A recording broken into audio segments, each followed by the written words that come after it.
Welcome back. You're watching Channel 1 Liverpool with me, Rifat Malik. Channel 1 Tobruk. Channel 1 Albert Dock. Time to take a look at the headlines now.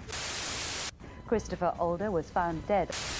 All political campaigning has stopped. Stand head to head with those who feel it's morally indefensible. Over 70 billion euro coins and notes flood their market.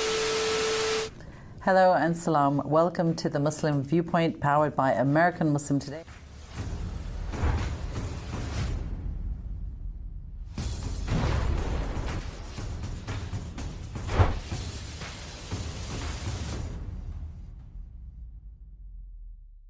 Hello and welcome to the Muslim Viewpoint, a new video podcast series powered by American Muslim Today. I'm your host, Rifat Malik, and today we are continuing our Get Out the Vote series, and our guest is Peter Filler. He is the Democratic candidate running against Republican Dan Crenshaw, who is up for re-election for U.S. House Texas District 2, which includes southern counties. I spoke to him earlier today. So, Peter, tell us a little bit about yourself. Why do you think you are the candidate to unseat the sitting representative, Dan Crenshaw? What qualities do you think that you are going to bring to being the representative? That's a great question. Well, I am the voice of reason.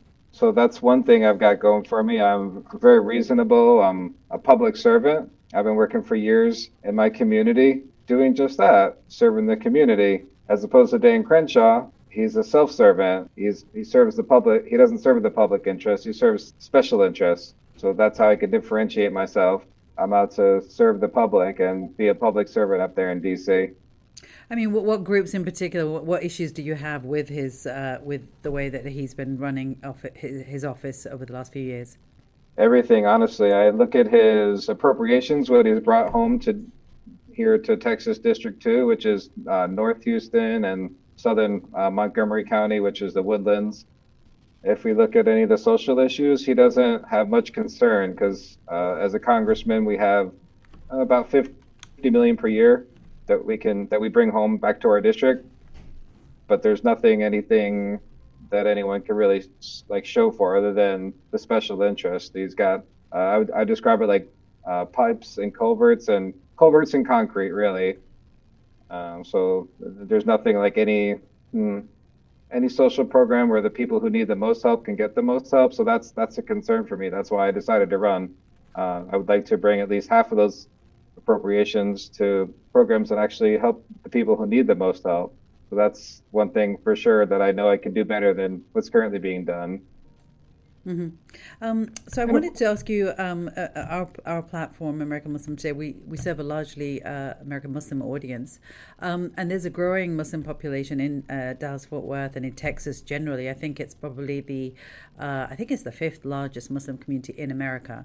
I wanted to know how you in particular have either come across Muslim communities or minority communities and how you're taking on their concerns. That's a great question, Rifat. So I worked actually at a school called Darum Arqam Academy, and I had a chance there to submerge myself into the Muslim community, and I had a chance to study the Quran a little bit myself and just really see the big picture, what it's all about, like a religion of love and peace. So how I can differentiate myself or be a voice of reason for the Islamic community, just hear what are their concerns, which for example, education, like getting a good focus on our education for our youth, a leg up when it comes to getting their higher education. So that's all about having a good starting point. So, fully funding our public schools, that would be a good start. And I wanted to ask you, and obviously you'll know that a lot of the Muslim community, but obviously this is, beyond religion. A lot of Americans and American Muslims are concerned about what's going on in Gaza. There has been Pro Palestinian demonstrations, particularly in schools and colleges. In Texas, I'm sure you're aware that students were arrested here in where we are in Dallas, at the UT Dallas campus recently for attempting to set up an encampment. I wondered what was your response to the governor deploying or asking the institutions to deploy law enforcement wielding riot gear on what were essentially peaceful protesters? Absolutely. That's heavy-handed for sure. That Greg Abbott overstepped his reach from our peaceful protest. So there's no justification for that. What I saw, of course, they're just trying to be a voice of reason for the Palestinian people who are the voice of the voiceless. So what's happening there, it's genocide. It's not right. And especially our college students, they're activists. They're so basically like I would describe it like the ground roots, so to speak. Really, they are the grassroots of how our country's feeling, and they have a big platform because they have the college campus, so a lot of eyes on them, and so to speak, like how can I describe like an incubation chamber, like or everything that's going out to our country, it all starts there. So I wholeheartedly support them what they're doing.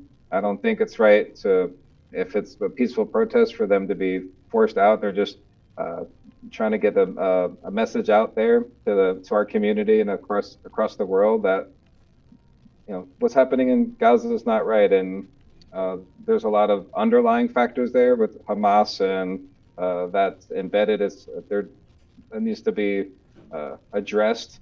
However, what's happening to the Palestinian people there, the innocent civilians, and the lack of food, the humanitarian crisis that's currently developing, and at the hospitals there, the lack of resources, just everything that it just needs to be spotlighted, or so to speak, like eyes onto that situation, what's happening, and they're just doing just that. They're allowing the eyes of the world to see really what's happening. So they should be handled with like kid gloves, like understanding, patience, and if anything, like giving them more of a platform and being more understanding, supporting them. Yeah.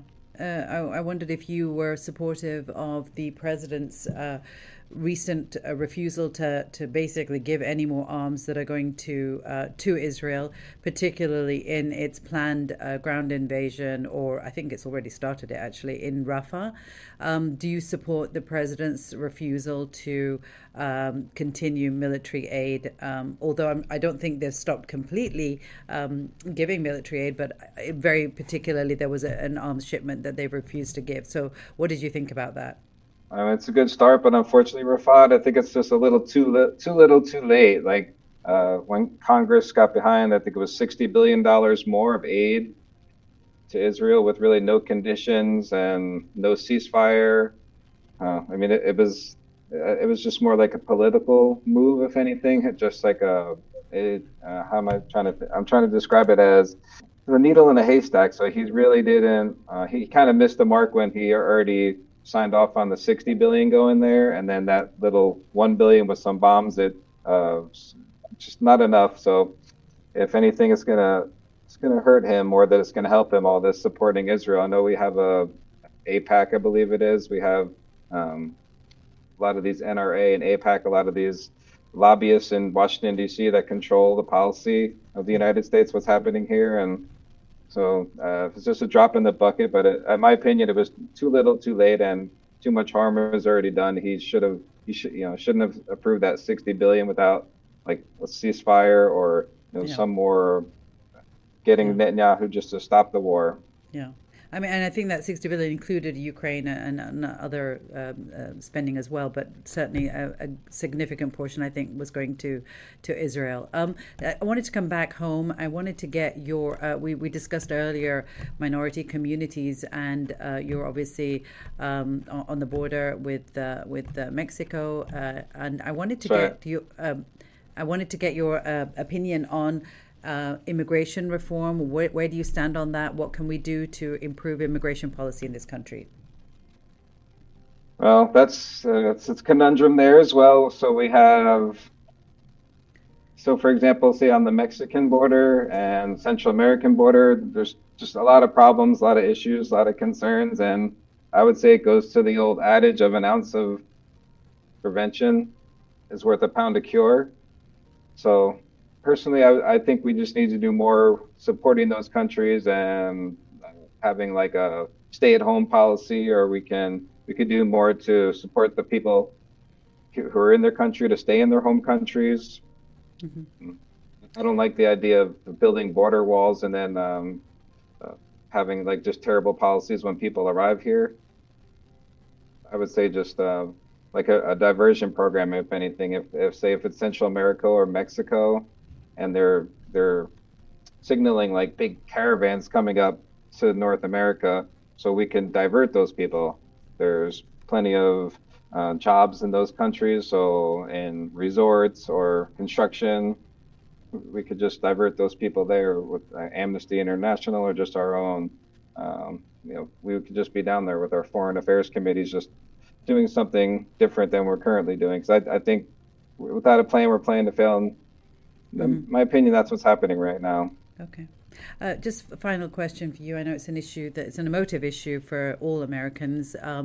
I wanted to get your opinion on gun reform or gun violence. For many, it's become an epidemic. There are so many shootings, including here in Texas as well. What is your position on reform? Do we need it, or what can we do to improve the situation?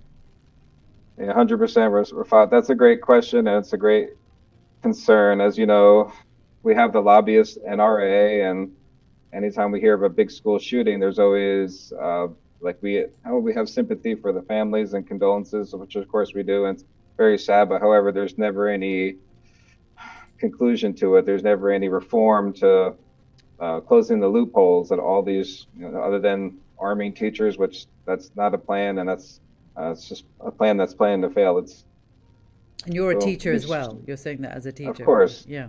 Yeah, and I don't think that's the right answer to arm teachers.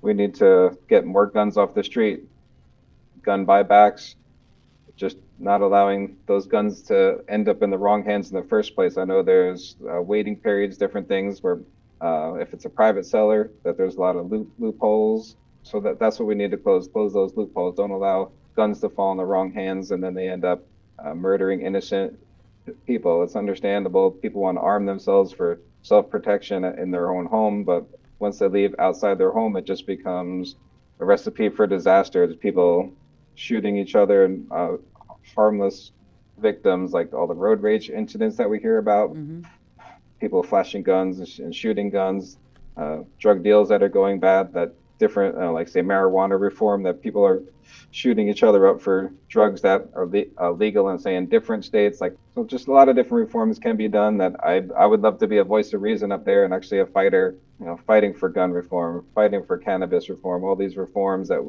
we need, and they're not out of the realm of possibility. It's very realistic and actually reasonable. That's why I call myself the voice of reason.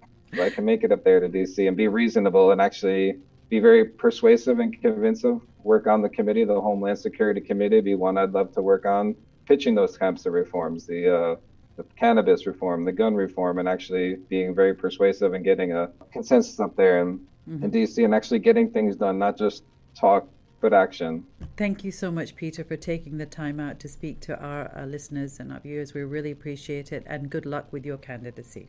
You can count on me again. I'm Peter Filler. You can see me at my website, peterfiller.com. I'm the voice of reason and look forward to representing you up there in the halls of Washington, D.C. So thank you for allowing me to be a voice of reason here on the program today. Thanks a lot. Have an outstanding day.